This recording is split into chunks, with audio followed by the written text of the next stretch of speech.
हेमचूर्ण की विवशता। हेमलता द्वारा उसे अद्भुत कथा का कहना।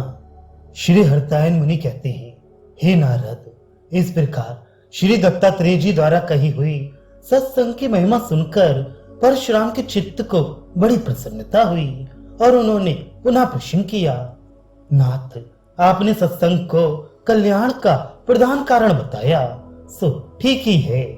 मैंने तो श्री संवर्त मुनि के सत्संग द्वारा इसका प्रत्यक्ष अनुभव भी कर लिया। जो जैसा संग करता है उसे वैसा ही फल प्राप्त होता है। हेमलेखा स्त्री थी, तथापि उसके संग से सभी महान फल के भागी हुई। किंतु ये बात मैं फिर भी सुनना चाहता हूँ कि उसने हेमचूर्ण को किस प्रकार तत्व ज्ञान कराया।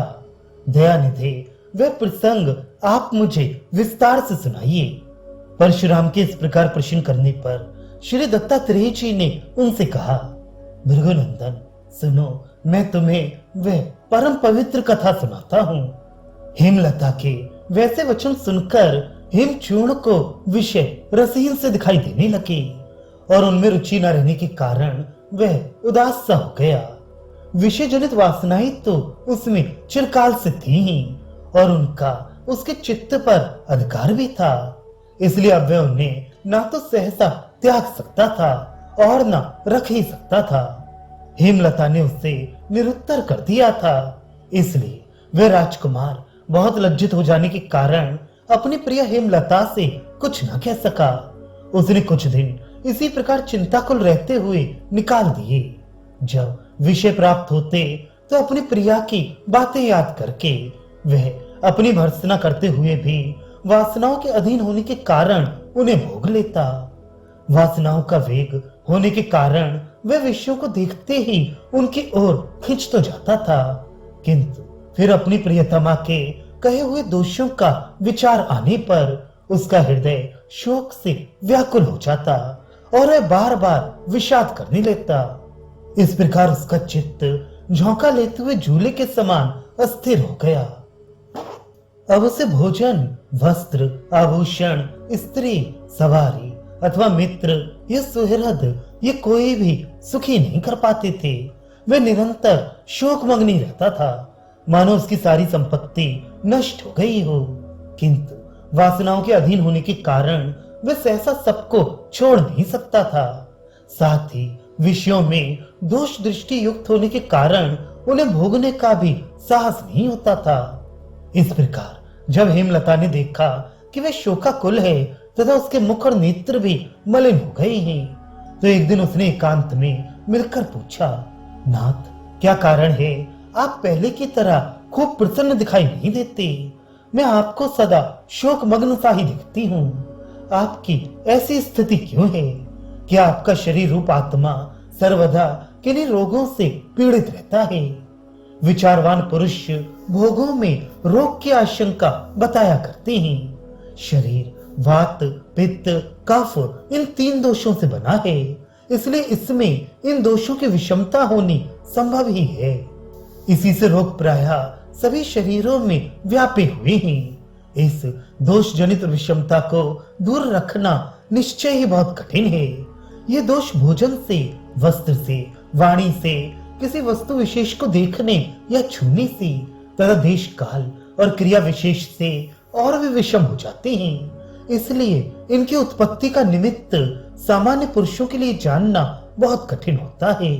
इसी से जब कोई विषमता होती है तो शास्त्रों में उसकी चिकित्सा कही गई है। यदि विषमता ना होती तो कभी कोई उसकी चिकित्सा का भी वर्णन ना करता। अतः प्रियतम, बतलाइए आपको किस कारण से शोक उत्पन्न हुआ है? यह सुनकर राजकुमार ने हेमलेखा से कहा, प्रिय सुनो, मेरे शोक का जो कारण है वह मैं तुम्हें बताता हूँ। पहले मुझे जो कुछ सुखदायक जान पड़ता था वे तुम्हारी बातें सुनकर सब नष्ट प्राय हो गया है। अब मुझे ऐसी कोई चीज दिखाई नहीं देती जो मेरे सुख को बढ़ाने वाली हो। महाराज ने मुझे जो विषय दिए हैं वे सब प्रकार सुखदायक हैं, तथापि वध्य पुरुष को जैसे विषयों से सुख नहीं मिल सकता, उसी प्रकार उनसे मुझे सुख नहीं मिलता। मैं जो विषयों का सेवन करता हूँ वे सर्वदा बेगार में पकड़े हुए पुरुष के समान वासनाओं की अधीनता के कारण ही होता है। अतः प्रिय, मैं तुमसे पूछता हूँ, अब क्या करने से मैं सुख प्राप्त कर सकूंगा?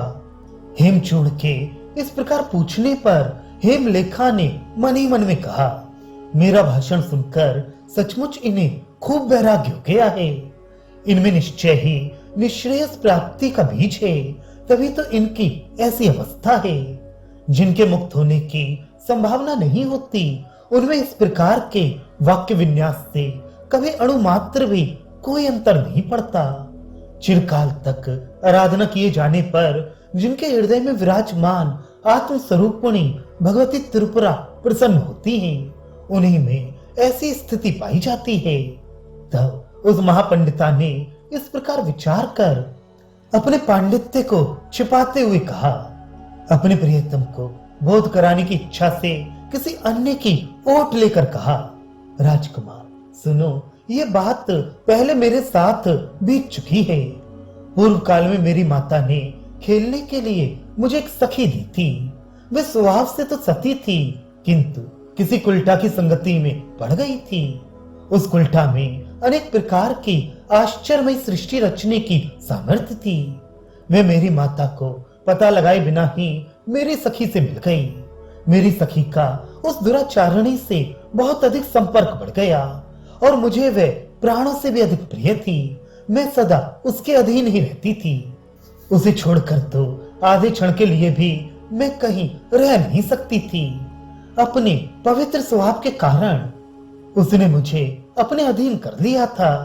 निरंतर उसी में चित्त लगा रहने के कारण मैं भी उसी के से स्वभाव वाली हो गई। वह विचित्र स्वभाव वाली नटी ने अपने साथ मिली हुई मेरी सखी को स्वर्ग आदि परोक्ष पदार्थों का झूठा लोभ देकर अपने पुत्र के अधीन कर दिया। उसका पुत्र बड़ा ही मूढ़ चित्त था। मदिरा से उसकी आंखें चढ़ी रहती थीं। वह मेरे सामने ही बलात्कार से उसे निरंतर भोगता था।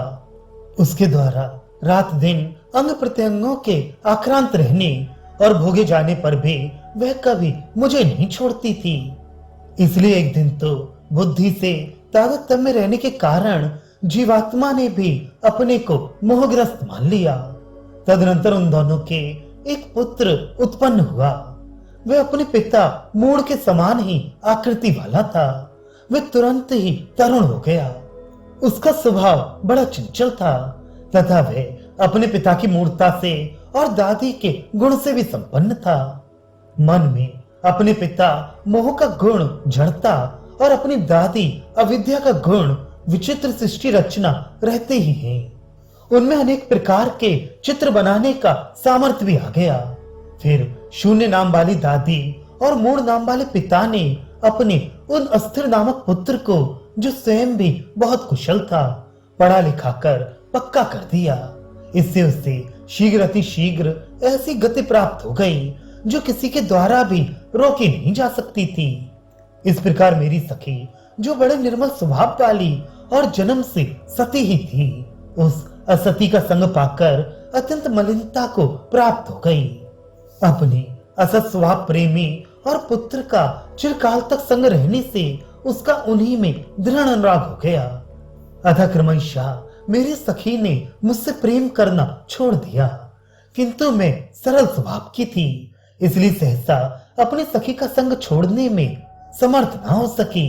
सर्वदा उसी के साथ रहती और उसका अनुसरण करती। अब तो उसका प्रेमी मूड सर्वदा उसका भोग करते हुए सब प्रकार बलात्कार से मुझ पर भी आक्रमण करने को उद्यत रहने लगा, किंतु स्वभाव से शुद्ध होने के कारण वस्तुतः मैं उसके अधीन नहीं हो सकी। तथापि लोक में सब और मेरे विषय में ये महती अपकीर्ति तो फैली गई कि मूड इसका यथेच्छ उपभोग करता है। मेरी सखी ने अपने अस्थिर नामक पुत्र को तो मेरे पास छोड़ दिया और स्वयं अपने प्रेमी से आलिंगित रहकर सर्वथा उसी की हो गई। अब अस्थिर सर्वथा मेरे द्वारा लालित पोषित होने लगा। उसने अपनी दादी की अनुमति से एक प्रौढ़ा स्त्री से संबंध जोड़ लिया। उसकी वह चपला नाम की प्रेमिका अपने प्रियतम की इच्छा अनुसार क्षण क्षण में तरह तरह के मनोहर और आश्चर्यजनक रूप धारण कर लेती थी। वह बड़ी ही चतुर थी। उसने अपनी चतुरता से अपने प्रेमी को अपने अधीन कर लिया। अस्थिर भी एक क्षण में असंख्य शत करोड़ों योजन आ जा सकता था। इससे थकता तो वह कभी था ही नहीं। अस्थिर जब जब भी जहां कहीं जाने का विचार करता, चपला भी वहीं वहीं पहुंचकर उसी की रुचि के अनुसार अपना रूप बनाकर अपने प्रियतम का मनोरंजन करती। इस प्रकार अस्थिर के संपर्क में रहते हुए चपला ने 5 पुत्र उत्पन्न किए। वे अपने माता पिता के बड़े अनुगत थे। वे बड़े समर्थ थे और पांचों 5 प्रकार के थे। मेरी सखी ने उन्हें मुझे ही सौंप दिया। सखी के अनुरागवश मैंने उन्हें और भी बलवान बना दिया। फिर चपला के उन 5 पुत्रों ने अपने लिए अलग अलग बड़े विचित्र, विशाल और सुंदर निवास स्थान बनवाए। फिर माता के द्वारा परिपुष्ट होकर उन्होंने पिता को अपने अधीन कर लिया। वे क्षण क्षण में पिता को अपने निवास स्थान में बुला लेते थे। एक बार अस्थिर ने अपने सबसे बड़े पुत्र के भवन में जाकर नाना प्रकार के बड़े सुरीले तथा अन्य प्रकार के भी शब्द सुने। वहां उसने कभी मधुर संगीत और कभी मंगलमय बाजे सुनी। कभी ऋक, यजु, साम और अथर्ववेद के मंत्र तथा शास्त्र, आगम और इतिहास सुने। एवं कभी आभूषणों की झनकार, भ्रमर की गुंजार और कोकिल का सुमधुर पंचम स्वर भी सुनाई दिया। इस प्रकार उस पुत्र के संकेत से मनोहर शब्द सुनकर वह बड़ा प्रसन्न हुआ और उसके अधीन हो गया।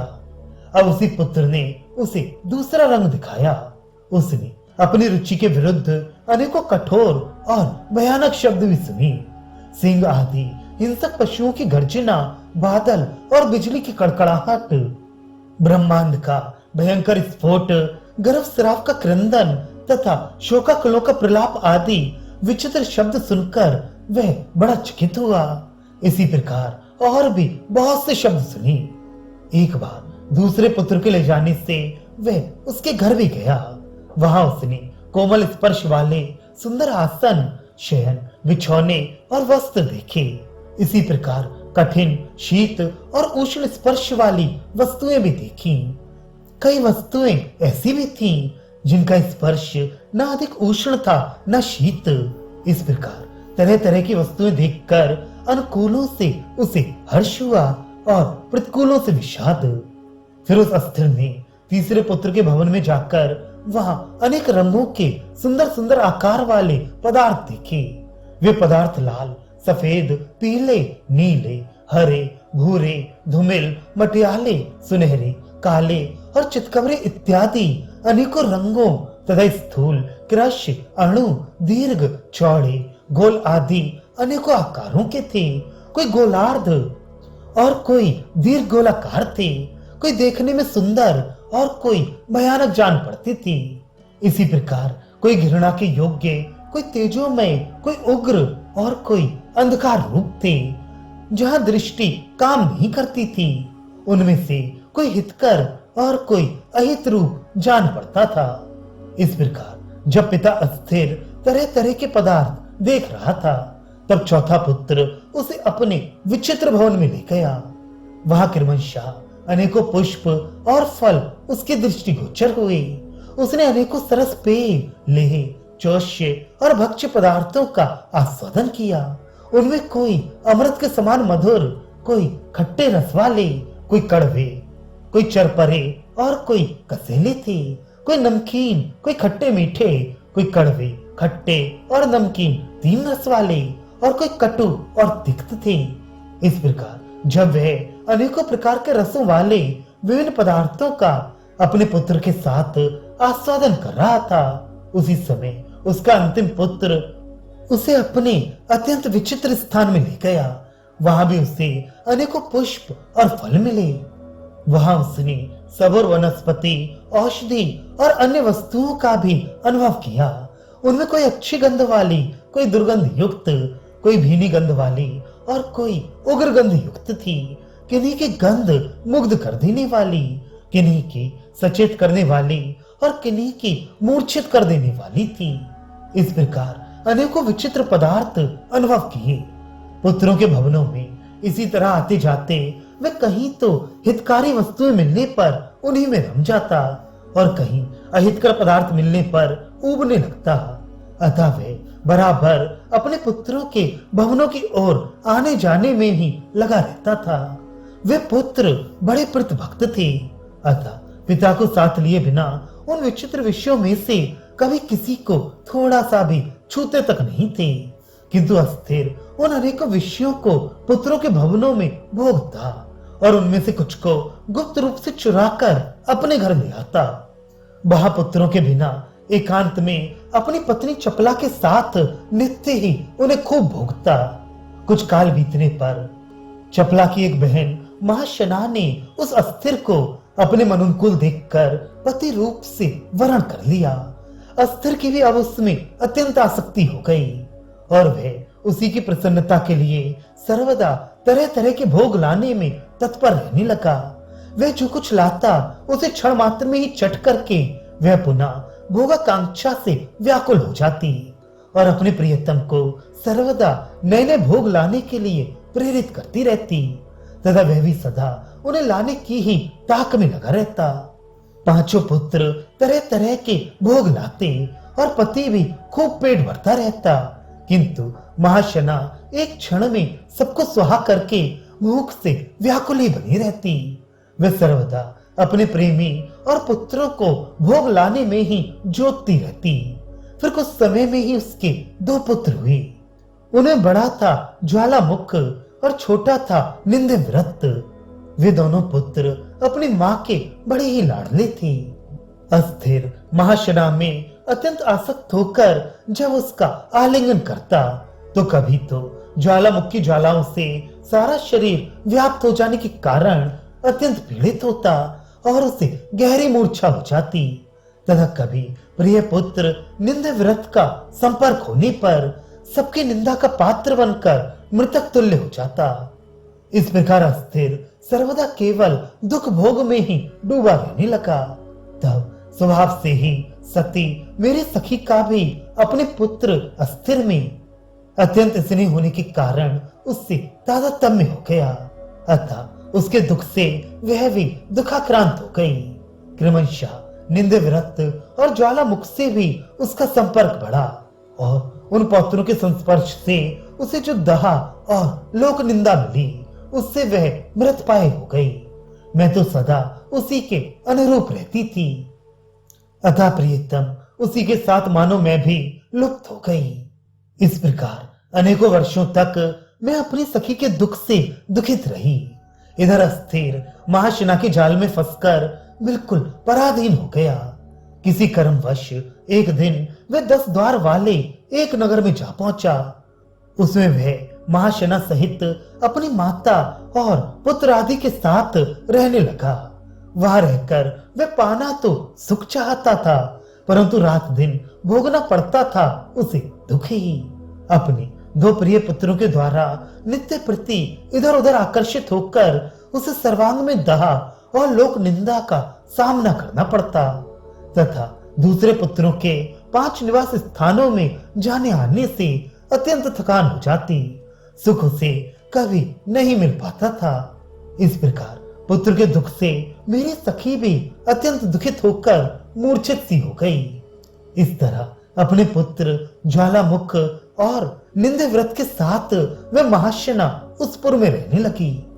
अपने शून्य सम्यक मूढ़ ससुर से वह खूब पोषित हुई तथा चपला नाम की सौत ने भी उसका अच्छी तरह पोषण किया। उस पुर में रहकर उसने अपने पति अस्थिर को पूर्णतया अपने अधीन कर लिया। सखी के प्रेमवश मैं भी उसके अनुकूल रहकर उसी स्थान पर बनी रही। सखी के दुख से यद्यपि मैं प्रायः मर सी गई थी तो भी मैं सबकी रक्षा करती रहती थी। प्यारे, यदि मैं वहां एक क्षण भी ना रहती तो उनमें से एक भी ना बचता। मैंने ही उन सबको बचाए रखा।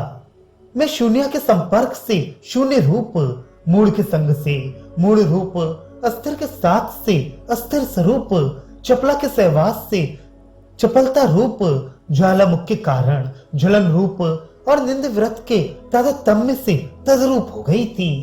इसी प्रकार सखी का संयोग रहने से मुझे ये सब आकार धारण करने पड़े। यदि मैं सखी को छोड़ देती तो वह एक क्षण में ही मर जाती। उनकी संगति के कारण ही मूल पुरुष तो मुझे व्यभिचारिणी कहने लगे थे, परंतु जो कुशल विवेकी पुरुष थे वे सब मुझे निर्दोष ही समझते थे। मेरी माता परम सती थी। वह मानसिक और शारीरिक दोषों से शून्य, आकाश से भी अधिक विस्तीर्ण और परमाणु से भी सूक्ष्म थी। मैं सब कुछ जानती थी, तथापि अभिमान शून्य होने के कारण मानो कुछ नहीं जानती। इसी प्रकार सब कुछ करते हुए भी कुछ नहीं करती थी। सबका आश्रय होकर भी किसी का आधार नहीं थी, तथा सबके आधार होते हुए भी स्वयं निराधार थी। वह सर्वरूप होकर भी स्वयं रूपहीन थी। सबसे संयुक्त होने पर भी सर्वथा असंग थी, और सर्वत्र भासमान होने पर भी किसी के द्वारा कभी जानी नहीं जा सकती थी। वह परमानंद होने पर भी निरानंद तथा माता पिता से रहित थी। हाँ, मेरी जैसी उसकी अगणित संतानें अवश्य थीं। जिस प्रकार समुद्र की तरंगे होती हैं, उसी प्रकार मेरी अगणित बहनें थीं। राजकुमार, वे सब मेरे ही समान आचरण वाली हैं। मैं बड़ी भारी मंत्र शक्ति से संपन्न हूँ। इसी से इन सब सखियों के साथ उन्हीं के अनुकूल रहते हुए भी स्वरूपतः अपनी माता के समान निर्मल स्वभाव ही रहती हूँ। इस पूर्व में जब मेरी सखी का पुत्र अस्थिर बहुत थक जाता तो वह निश्चिंत होकर अपनी माता की गोद में सो जाता। जब अस्थिर सो जाता तो उसके पुत्र आदि भी निंद्रा देवी की गोद में चले जाते, फिर और कोई भी जगह न रहता।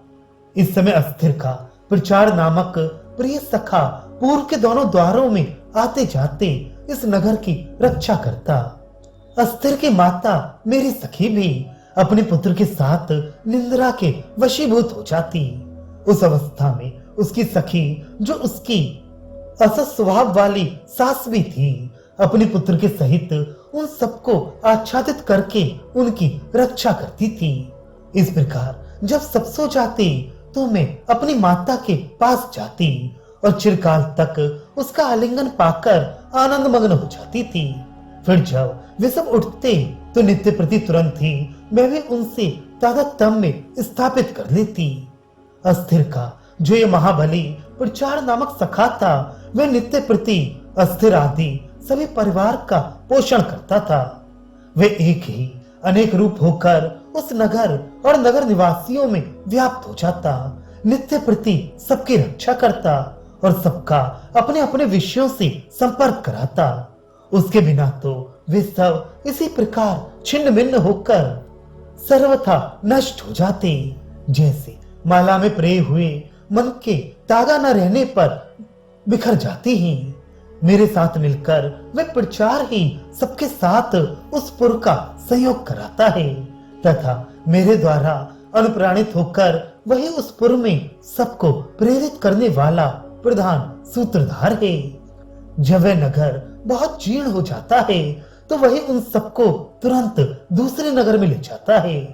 इस प्रकार प्रचार का आश्रय पाकर अस्थिर क्रमशः तरह तरह के अनेकों नगरों का स्वामी हो गया। अस्थिर साध्वी माता का पुत्र था।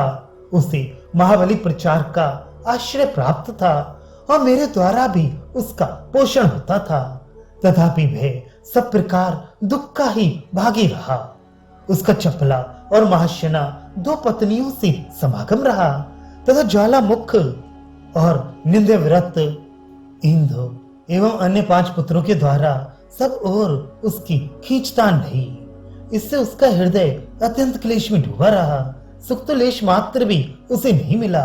कभी तो उसके 5 पुत्र उसे इधर उधर घसीटते, कभी चपला के कारण अत्यंत चंचल होकर उसे महान दुख मिलता, कभी महाशना के कारण वह उसके भोगों के लिए दौड़ धूप करता रहता, कभी ज्वालामुखी लपेट में आ जाने से उसे एड़ी से चोटी तक ऐसा दहा होता कि घोर मूर्छा हो जाती और उसकी कोई चिकित्सा भी न सूझती।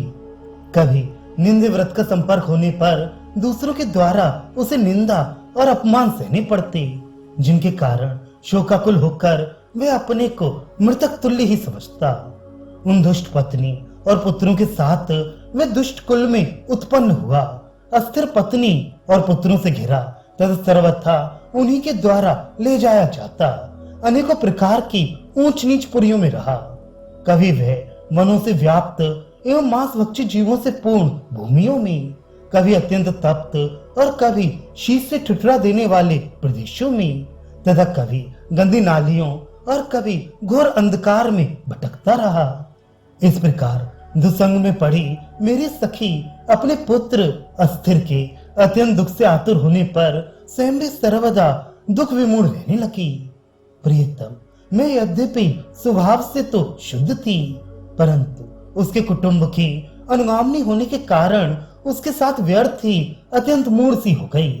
भला दुसंग में पड़कर ऐसा कौन है जो कभी सुख प्राप्त कर सके? ग्रीष्म ऋतु में मरुस्थल में जाकर भी क्या किसी व्यक्ति की प्यास बुझी है? इस प्रकार बहुत समय बीत जाने पर जब मेरी वह सखी अत्यंत खेद से खिन्न हो गई, तो एक दिन एकांत में मुझसे मिली। एकमात्र मेरा ही संग होने पर उसे जो युक्ति मिली, उससे उसने एक विवेक प्राप्त किया। फिर उसकी सहायता से उसने अपने पुत्र अस्थिर को जीत लिया तथा उसके पुत्रादि में से किन्हीं को मार डाला और किन्हीं को बांध लिया। मेरा साथ होने पर वह तुरंत ही मेरी माता के नगर में आ गई और मेरी माता का पुनः पुनः आलिंगन करके निष्पाप हो गई। फिर तो सहज ही में उसका आनंद समुद्र में मग्न रहने का स्वभाव हो गया। हे नाथ, इसी प्रकार आप भी मेरे सखी के दुराचारी पुत्र का दमन करके अपनी माता से भेंट कर नित्य सुख प्राप्त करें। स्वामी, ये मैंने अपने अनुभव किए हुए सुख स्थान का वर्णन किया है।